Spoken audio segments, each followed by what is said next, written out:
Yo yo yam yam tanum bhakta shraddhayarchitumicchati tasya tasya chalam shraddham tameva vidadhamyaham. I am in everyone's heart as a super soul. As soon as one desires to worship some demigod, I make his faith steady so that he can devote himself to that particular deity. But God has given independence to everyone. Therefore, if a person desires to have material enjoyment and wants very sincerely to have such facilities from the material demigods, the Supreme Lord, a super soul in everyone's heart, understands and gives facilities to such persons. As the Supreme Father of all living entities, he does not interfere with their independence, but gives all facilities so that they can fulfill their material desires. Some may ask why the all-powerful God gives facilities to the living entities for enjoying this material world, and so lets them fall into the trap of the illusory energy. The answer is that if the Supreme Lord, a super soul, does not give such facilities, then there is no meaning to independence. Therefore, he gives everyone full independence, whatever one likes. But his ultimate instruction we find in the Bhagavad Gita. Sarvadharman parityajya mamekam shanam vraja. That will make man happy. Both the living entity and the demigods are subordinate to the will of the Supreme Personality of Godhead. Therefore, the living entity cannot worship the demigod by his own desire. Meaning, he can desire, but to even worship, he requires approval of Supreme Lord. Nor can the demigod bestow any benediction without the Supreme will. As it is said, not a plate of glass moves without the will of the Supreme Personality of Godhead. Generally, persons who are distressed in the material world go to the demigods, as they are advised in the Vedic literature. So why is this? So that gradually they can come to Krishna. That is the whole idea of all this demigod worship. Because those in the lower modes, they can gradually worship demigods, move from one mode to another, and finally come to Sattva and then come to Vishnu. Generally, persons who are distressed in the material world go to the demigods as they are advised in the Vedic literature. A person wanting some particular thing may worship such and such a demigod. For example, a deceased person is recommended to worship the sun god. Person wanting education may worship goddess of learning Saraswati. Person wanting a beautiful wife may worship goddess Uma, the wife of Lord Shiva. In this way, there are recommendations in the Shastras for different modes of worship of different demigods. And because a particular living entity wants to enjoy a particular material facility, the Lord inspires him with a strong desire to achieve that benediction from that particular demigod. And so he successfully received the benediction. So he inspires him, meaning sometimes Jiva will not even know the path to achieve something. That also the Lord has to inspire, to show the path. So the particular mode of devotional attitude of the particular demigod and what is that? Or the living entity toward a particular type of demigod is also arranged by the Supreme Lord. The demigods cannot infuse the living entities with such an affinity, but because he is the Supreme Lord or the Super Soul who is present in the hearts of all living entities, Krishna gives impetus to man to worship certain demigods. Demigods are actually different parts of the universal body of the Supreme Lord, therefore they have no independence. In the Vedic literature, it is stated, the Supreme Personality of Godhead, a Super Soul, is also present within the heart of the demigod. Therefore, he arranges through the demigod to fulfill the desire of the living entity. But both the demigod and the living entity are dependent on the supreme will. They are not independent. Pretty straightforward.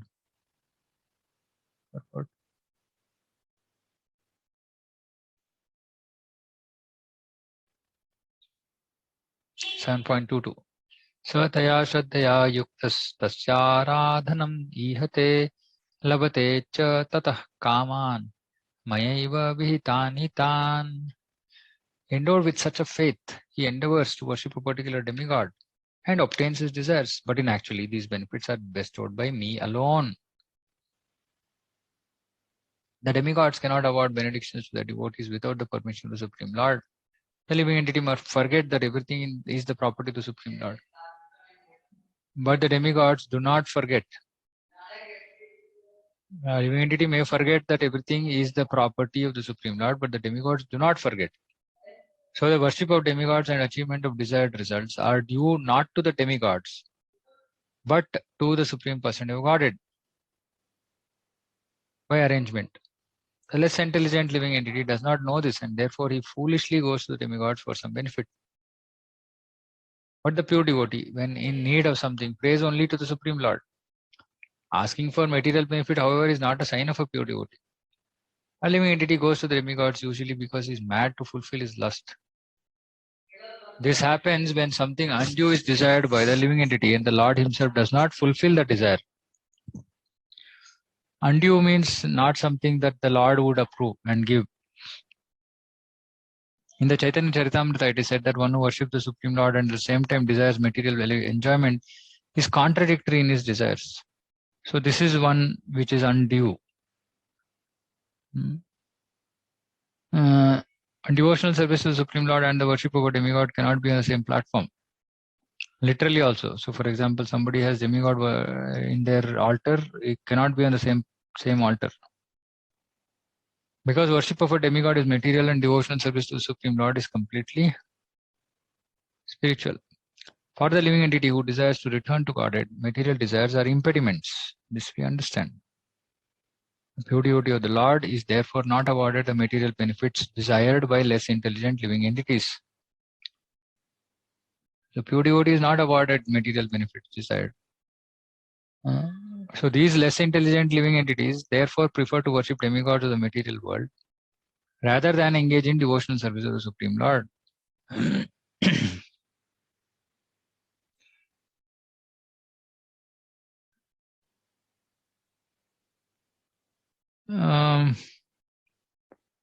Basically, this means that Vishnu or Krishna, they are independent. They are not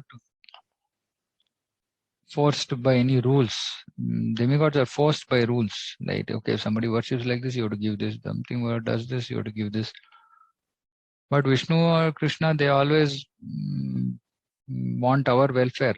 So they will generally not give something which will take somebody away from bhakti.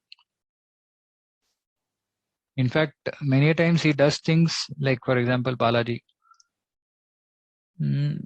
He awards benedictions because he knows that by that people will get attached to him. And it is good for the jiva. No? But if there is something which is going to take the jiva away from Vishnu or Krishna, then Vishnu or Krishna will not give that. And then these people will think, oh, no, he is not giving this. So I will go and worship demigods. That is why it says Avidhi Purvakam in the next verses. So it's not really approved process.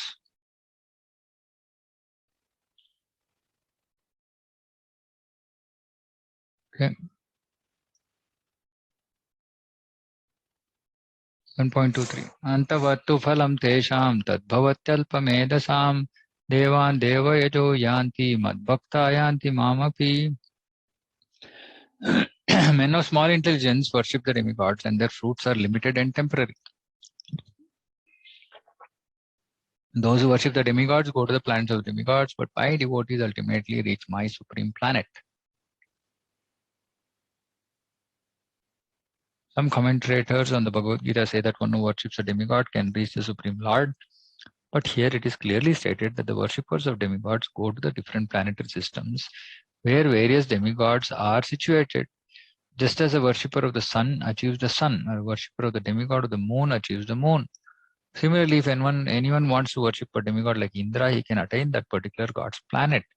It is not that everyone, regardless of whatever demigod is worshipped, will reach the Supreme Personality of Godhead. It is not like that. That is denied here. For it is clearly stated that the worshippers of demigods go to different planets in the material world. But the devotee of the Supreme Lord goes directly to the Supreme Planet of the Personality of Godhead. Here the point may be raised that if the demigods are different parts of the body of the Supreme Lord, then the same end should be achieved by worshipping them. However, worshippers of demigods are less intelligent because they don't know to what part of the body food must be supplied. Prabhupada is saying, so since they are anyway different parts, but for different parts to be nourished, food has to be given to the stomach. So they don't know where to offer the food. They are trying to offer it directly to the different part. Some of them are so foolish that they claim that there are many parts and many ways to supply food. This isn't very sanguine. Can anyone supply food to the body through the ears or eyes? They do not know that these demigods are different parts of the universal body of the Supreme Lord. And in their ignorance, they believe that each and every demigod is a separate god and competitor with the Supreme Lord. So they think they all can function independently. So it's their ignorance. Not only are the demigods parts of the Supreme Lord, but ordinary living entities as well. In Srimad Bhagavatam, it is stated that the Brahmanas are the head, Kshatriyas are his arms, Vaishyas are his waist, Shudras are his legs, and all serve different functions. Regardless of the situation, if one knows that both the demigods and he himself are part and parcel of the Supreme Lord, his knowledge is perfect. But if he does not understand this, he achieves different planets where the demigods reside. This is not the same destination the devotee reaches. The results achieved by the demigods' benedictions are perishable because within this material world, the planets, the demigods, and their worshippers are all perishable. Therefore, it is clearly stated in this verse that all results achieved by worshipping demigods are perishable, and therefore, such worship is performed by the less intelligent living entity. Because the pure devotee engaged in Krishna consciousness in devotional service of the Supreme Lord achieves eternal blissful existence that is full of knowledge. Because the pure devotee achieves eternal blissful existence that is full of knowledge, Sachidananda, his achievements and those of the common worshipper of the demigods are different. Prabhupada is just saying that it can't all be the same destination or the same reward. The Supreme Lord is unlimited. His favor is unlimited. His mercy is unlimited. Therefore, the mercy of the Supreme Lord upon his pure devotees is unlimited. Suddenly, ecstasy. Prabhupada is like, Supreme Lord is unlimited. Don't compare him to all these other demigods. His mercy is also unlimited, unlike what the demigods can give. Therefore, the mercy of the Supreme Lord upon his pure devotees is unlimited.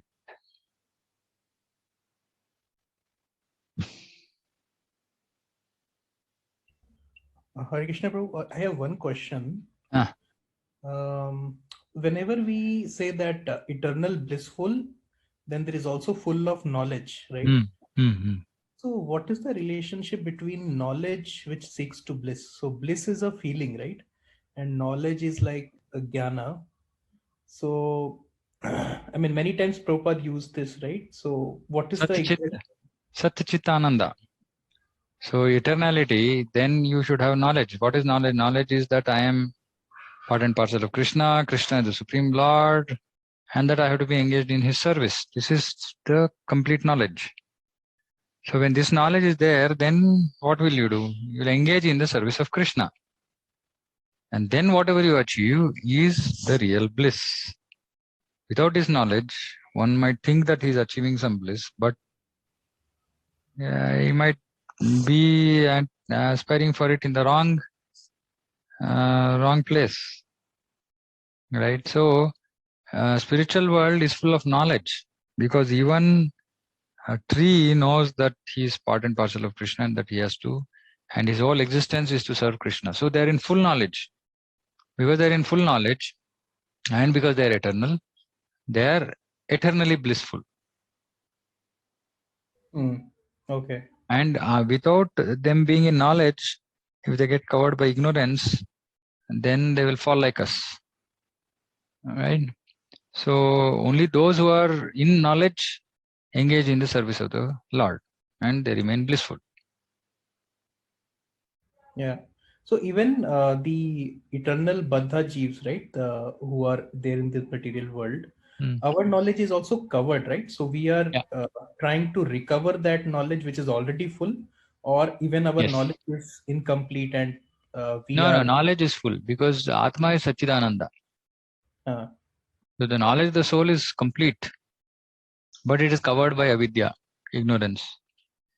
So when this avidya is eradicated, automatically knowledge will be displayed. Nothing, no acquiring is required. So that is the actual state which is already there in Correct. the world, which we are trying to cover. Okay, Yes. now it's clear. Yeah. 7.24 Avyaktam vyaktimapannam manyante mam abuddhayah param bhavam ajananto mamavyayam manuttamam. Unintelligent men who do not know me perfectly think that I, the Supreme Person of Godhead Krishna, was impersonal before and have now assumed this personality. Due to their small knowledge, they do not know my higher nature, which is imperishable and supreme. Those who are worshippers of the demigods have been described as less intelligent persons, and here the impersonalists are similarly described. So last verse was demigods, now it is impersonalists. Lord Krishna in his personal form is here speaking before Arjuna, and still due to ignorance, impersonalists argue that the Supreme Lord ultimately has no form. Yamunacharya, a great devotee of the Lord in the disciplic succession of Ramanujacharya, has written a very appropriate verse in this connection. He says, Tvam Shila Rupa Charitai Parama Prakrishtai Satvena Satvikataya Prabhalaischa Shastraihi Prakhyatadaiva Paramartha Vidam Mataischa Naivasura Prakritaya Prabhavanti Bodhum. My dear Lord, devotees like Vyasdeva and Narada know you to be the personality of Godhead. By understanding different Vedic literatures, one can come to know your characteristics, your form, and your activities. And one can thus understand that you are the Supreme Personality of Godhead. But those who are in the modes of passion and ignorance, the demons, the non-devotees, cannot understand you. They are unable to understand you. However expert such non-devotees may be in discussing Vedanta and the Upanishads and other Vedic literatures, it is not possible for them to understand the Personality of Godhead because they are in the modes of passion and ignorance. In the Brahma Samhita, it is stated that the Personality of Godhead cannot be understood simply by the study of Vedanta literature. Only by the mercy of the Supreme Lord can this personality of the Supreme be known. So even people who are here, it is being said that even those who might be studying Vedanta Sutra, but still they are in ignorance. Only by the mercy of the Supreme Lord can the personality of Super or Supreme be known. Therefore, in this verse, it is clearly stated that not only are the worshippers of demigods less intelligent, but those non-devotees who are engaged in Vedanta, so these are called non-devotees. They are not called devotees. They might be called transcendentalists, but they are not devotees. But those non-devotees who are engaged in Vedanta and speculation on Vedic literature without any tinge of true Krishna consciousness are also less intelligent. And for them, it is not possible to understand God's personal nature. Persons who are under the impression that the absolute truth is impersonal are described as abuddhayaha, which means that those who do not know the ultimate feature of the absolute truth. In the Srimad Bhagavatam, it is stated that supreme realization begins from the impersonal Brahman and then raises to the localized super soul. But the ultimate word in the absolute truth is the personality of Godhead. Vadanti tat tattvavidas tattvamed gnanamadvayam brahmeti paramatmeti bhagavan iti shabdate. Modern impersonalists are still less intelligent. Modern impersonalists. For they do not even follow their great predecessor Shankaracharya, who has specifically stated that Krishna is the Supreme Personality of Godhead. So Shankaracharya agreed that Krishna is the Supreme Personality of Godhead. But the modern impersonalists, they don't even agree to this, or they do not even follow this. Impersonalists, therefore, not knowing the Supreme Truth, think Krishna to be only the son of Devaki and Vasudeva, or a prince or a powerful living entity. This is also condemned in Bhagavad Gita. Avidananti ma moda manushim tanamashritam. Only the fools regard me as an ordinary person. The fact is that one can understand Krishna without rendering no one can understand Krishna without rendering devotional service and without developing Krishna consciousness. Bhagavatam confirms this. Athapi te deva padam bujapvaya prasada leshanugrihita evahi janati tattvam bhagavan mahimno na chanya eko pichiram vichinman. My dear Lord, if one is favored by even a slight trace of mercy of your lotus feet, he can understand the greatness of your personality. But those who speculate to understand the Supreme Personality of Godhead are unable to know you, even though they continue to study the Vedas for many years. because they did not get even a trace of mercy from the Supreme Lord. One cannot understand Supreme Personality of Godhead Krishna or his form, quality, or name simply by mental speculation or by discussing Vedic literature. One must understand him by devotional service. When one is fully engaged in Krishna consciousness, beginning by chanting the Hare Krishna Maha Mantra, then only can one understand the Supreme Personality of Godhead. Non-devotee impersonalists think that Krishna is a body made of this material nature and that all his activities, form, and everything are Maya. So those who consider it as Maya, they are called Mayavadis. They do not know the ultimate truth.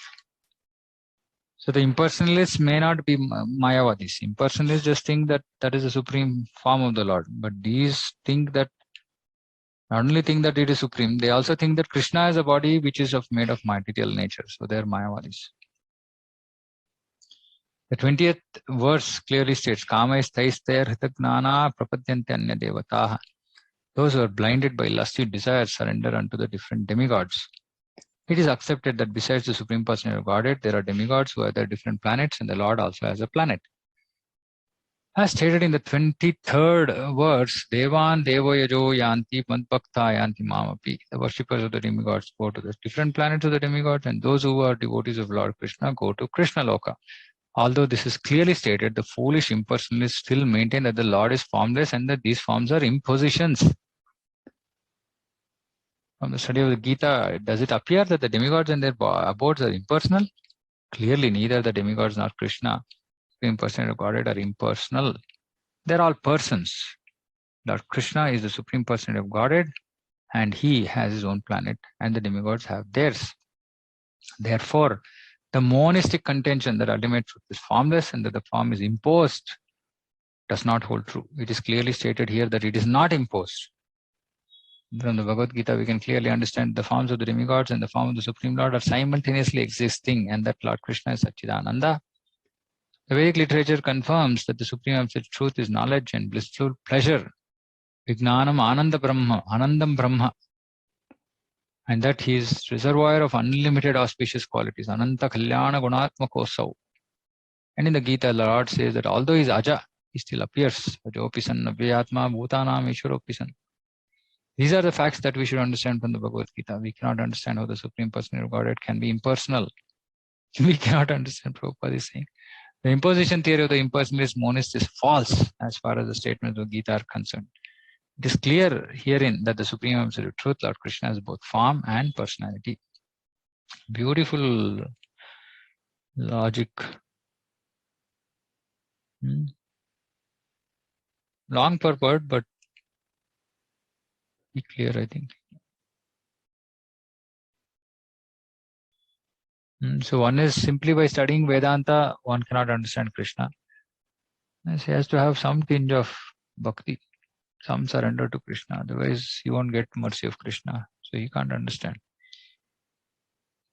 So knowledge is not the important thing. Bhakti is the important thing. The Jnana and Vairagya will anyway manifest. But those who are on the Jnana part, they cannot really achieve anything without Krishna's mercy.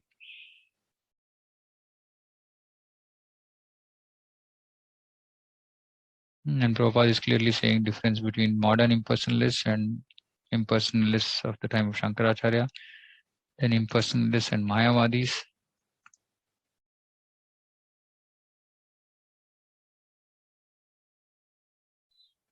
And that there are different planets and you can't be impersonal. If he has a planet, how can you be impersonal? It's not imposed. It's not like some imposition. Imposition means punishment or something forced upon somebody, saying that now you take the form. No. He eternally has a form and hence he has a planet and he stays there and his devotees go there and associate with him.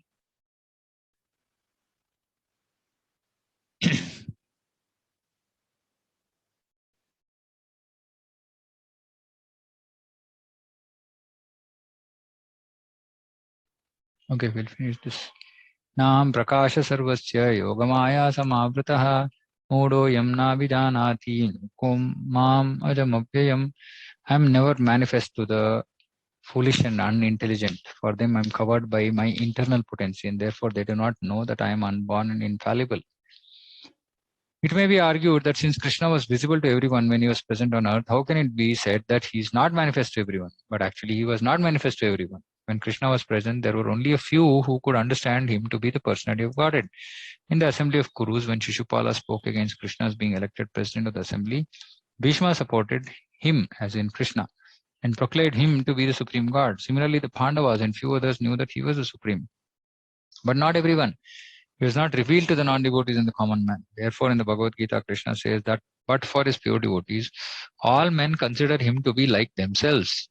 He was manifest only to his devotees as the reservoir of all pleasure. But to others, to unintelligent non-devotees, he was covered by his internal potency.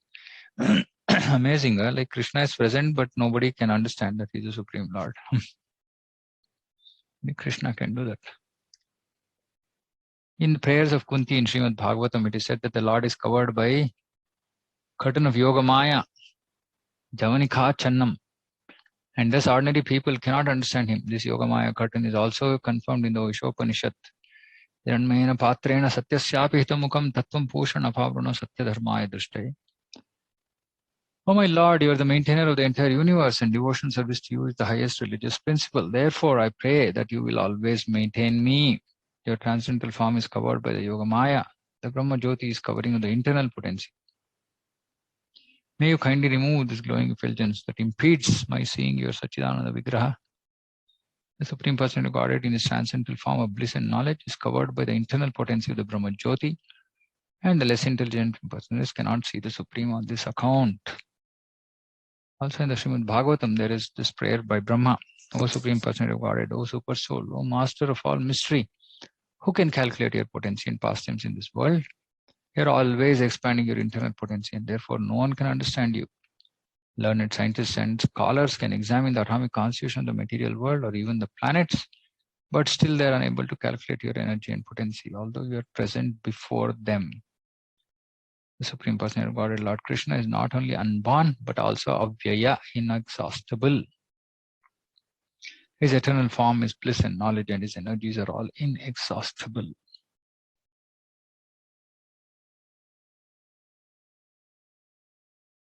Okay, stop here. I have a question. Yeah. So it is interesting that it is mentioned that Lord covers himself by his internal potency, so that Yeah. he's not.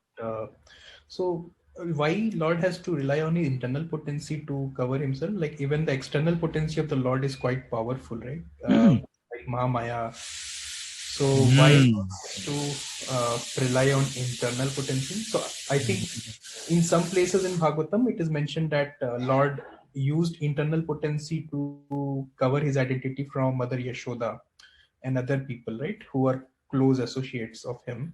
There probably internal potency makes sense, but why Prabhupada is saying that even for ignorant people of this material world or even atheists, Lord has to rely on internal potency only? No, Lord doesn't have to rely on anything, but basically, see the Maham in the creation, like when Vyasadeva in first canto, Narada advises him to focus on, to meditate in samadhi on the Supreme Lord, and Brahma says that I saw Krishna and I saw the material energy behind him. Material energy doesn't want to come in front of the Lord because she's inferior. So she doesn't come in front of the Lord. She's always behind the Lord. She's like a shadow of the internal potency. Okay. So, and Mahamaya is not powerful. She's that powerful in the material world, but she's not powerful, more powerful than Supreme Lord to cover him. So, Lord doesn't associate with Mahamaya. Lord simply remotely just puts his vision on her, that's all. Then the whole material energy gets underway and he's aloof from it. It normally doesn't engage with his external energy. And Prabhu, sometimes internal potency is also used for referring Srimati Radharani, right? Yeah, internal potency is Srimati Radharani. Srimati Radharani is Mahabhava form of internal potency. So internal potency, basically, this we'll understand from Chaitanya Charitamrita. Internal potency is which manifests the whole spiritual world and Krishna's happiness. All of Krishna's happiness is manifested through the internal potency. So which means devotee, devotion, everything manifests from internal potency. And the shadow form of internal potency is this your Mahamaya. Yogamaya. No, Mahamaya. Yogamaya is the internal potency. Okay. So Mahamaya is the external potency. So Yogamaya is like one of the bhava, and then the extreme Not bhava. bhava, energy of the Lord. Okay. Energy of the Lord. This energy of the Lord is meant for pleasure of the Lord, and the topmost form of that pleasure is Mahabhava, which is manifested in Srimati Radharani.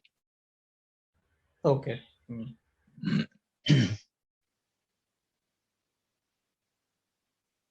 That clear? Yes, bro. It's clear. Yeah. Okay. Anybody has anything? Otherwise, I can try to answer Anu Prabhu's question on the chat, on the WhatsApp. Okay, let me share that screen.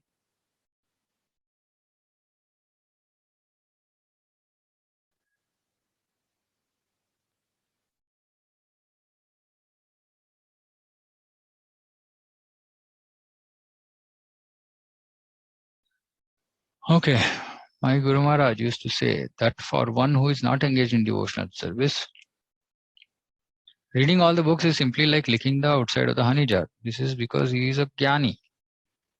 A jnani cannot understand bhakti, and devotional literature is bhakti. So when Prabhupada here is referring to all the books means devotional literature. Devotional literature is simply like licking the outside of the honey jar, because there's no access to the honey. Whether access is open only for a devotee. One of the things, the books is the thing, is content in this way. Books is the thing, meaning, I can understand in multiple ways. One is, books is the goal for them. Books is the thing for them. But Krishna is not the thing for them. Krishna is the actually object of, actually the vastu. Vedic literature says he is the vastu of attraction. He is the real thing, as they say. Actually, he is called Vastu. First time when I read it, I was like, why is using Vastu? It's non-living. No, Krishna is also called Vastu. Vastu of attraction, or so real Vastu. But for those for whom the books is itself the real thing, they are content in reading because they got some knowledge, all that. But they won't get the secret. We should learn the secret. What is the secret? Is to open the jar, taste the honey. You're not tasting the honey at all. You're only licking the bottle from outside and you're satisfied with that. That is the work of Gnanis. In this way, if you can simply understand one book, one shloka, perfection is there. So it's basically just saying the same thing, that without bhakti, no knowledge is of any use, because first thing is you will not understand the knowledge in its entirety. Second is you will not experience it. You will just be speculating on that, because no realization, just some knowledge and then speculation on that knowledge is not going to take the Gnani anywhere. So Prabhuji, is Prabhupada referring to his books also in this? Yeah. Absolutely. Okay. His books also. So reading his books is part of Shravanam? No. Reading in devotional service is part of Shravanam. Okay. Otherwise, it is reading, Adhyanam, or whatever, Patanam, whatever you want to call it. Okay. Shravanam, Kirtanam and all are angas of bhakti. So if bhakti is there, only then it is called Shravanam. While generally you can call anything Shravanam Kirtanam, but without bhakti, then it's not Shravanam. Mechanical. Not mechanical, it is Gnana. It is just knowledge. Knowledge will not reveal, no. Like that is why it said Bhagavad Gita is not in any language. Bhagavad Gita is in the knowledge of bhakti. Only when somebody becomes a devotee, bhakti me saka cheti. Unless one is a devotee, then he cannot understand. Right. Okay.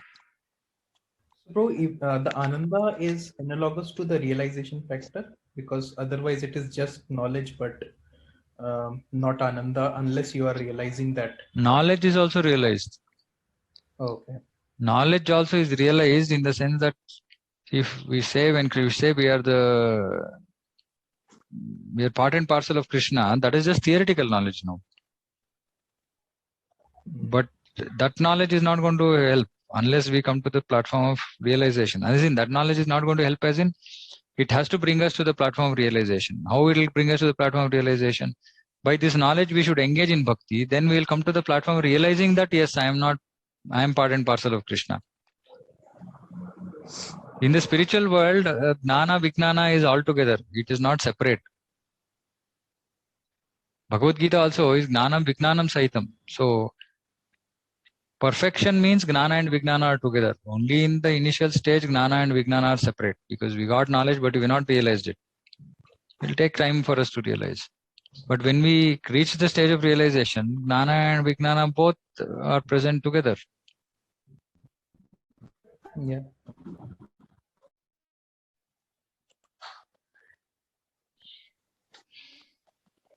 Okay.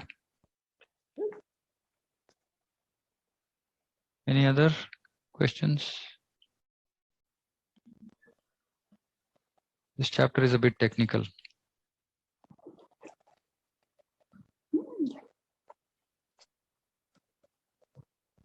Ravi, when is that the knowledge of the pure souls in the spiritual world is covered, and when they are fully aware? Like if they are fully aware, then it's pastimes cannot happen. Oh, you're talking about associates of the Lord. Yes, yes. No, that is not covered like covered. Ours is covered by ignorance. Right. Yes. This one is covered by ignorance, but Vishwanath Chakravarti Thakur says that their covering is because of prema. So that is done by Yoga Maya. But this is done by material energy. Yes. So that is based on Yoga Maya's decision. Okay. She will decide how Leela has to go on, what needs to be done. So that's a different world altogether. Okay. Okay. So sometimes devotees are aware and sometimes their knowledge is covered. Mostly they are not aware. But when sometimes they become aware, Yoga Maya makes them forget immediately. Okay. Yeah, mostly they are not aware. They don't want to be aware. That is a mood of Goloka. But Vaikuntha, they are aware. Vaikuntha, they are perfectly aware.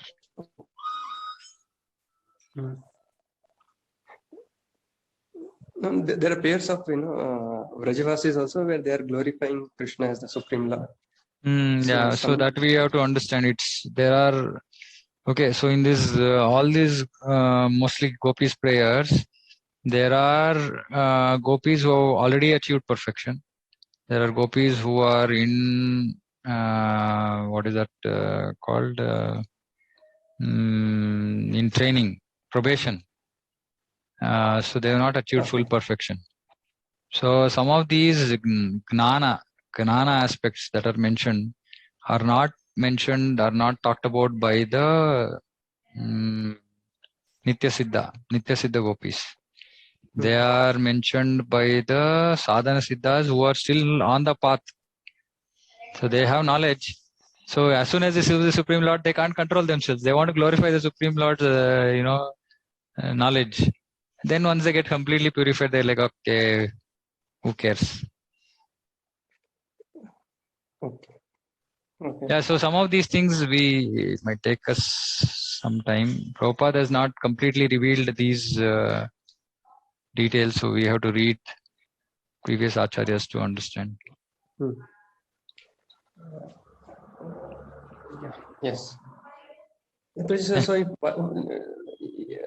one is not if one has not reached the perfection stage, then also the soul can associate with the Lord, like you said, the gopis who have not reached the perfection stage. So they are not reached the perfect. They say, okay, so this is a very technical question. So anartha nivrutti.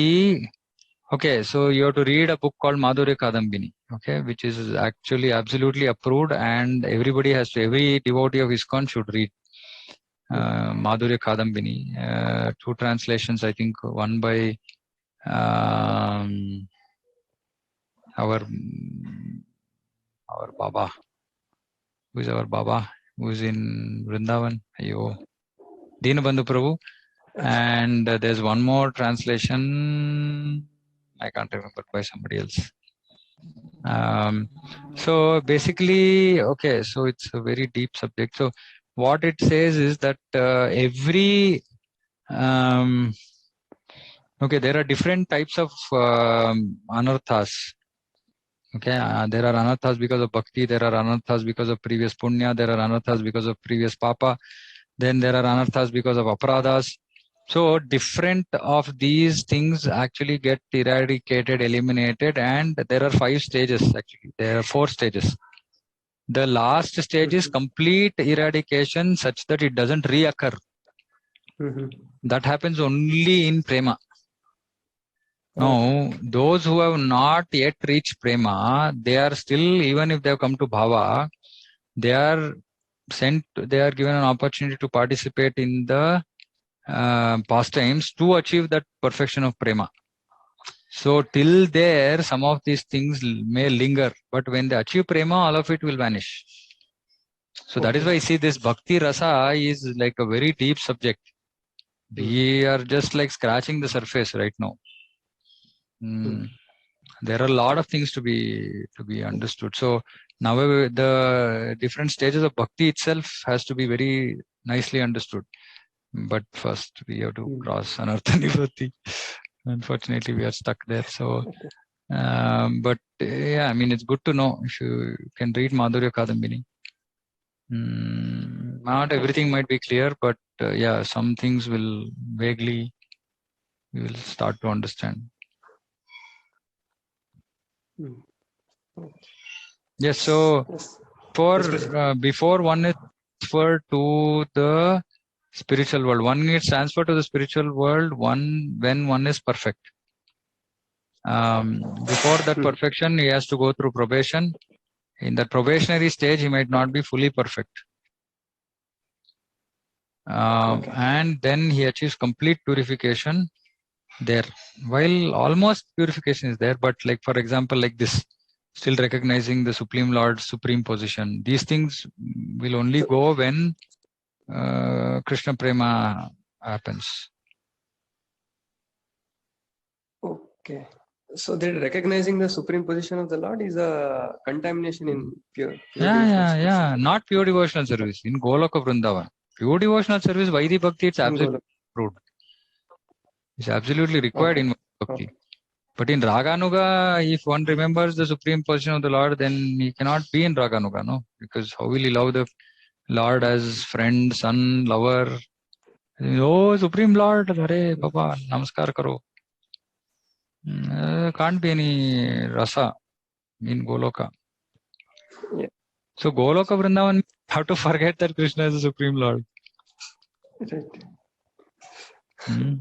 Now we are struggling hard to remember that he is the Supreme Lord, and immediately we have to forget that he is the Supreme Lord. Right. Yes. Amazing, na? What we are up to. Yes. Yeah. Okay, hope others are able to catch the topic. If anybody has any doubts, you can ask. These are not generally, we not discussing these topics, but when they come up, if somebody is not able to understand, you can Ask. This we can discuss when we come to the 10th canto of Bhagavatam.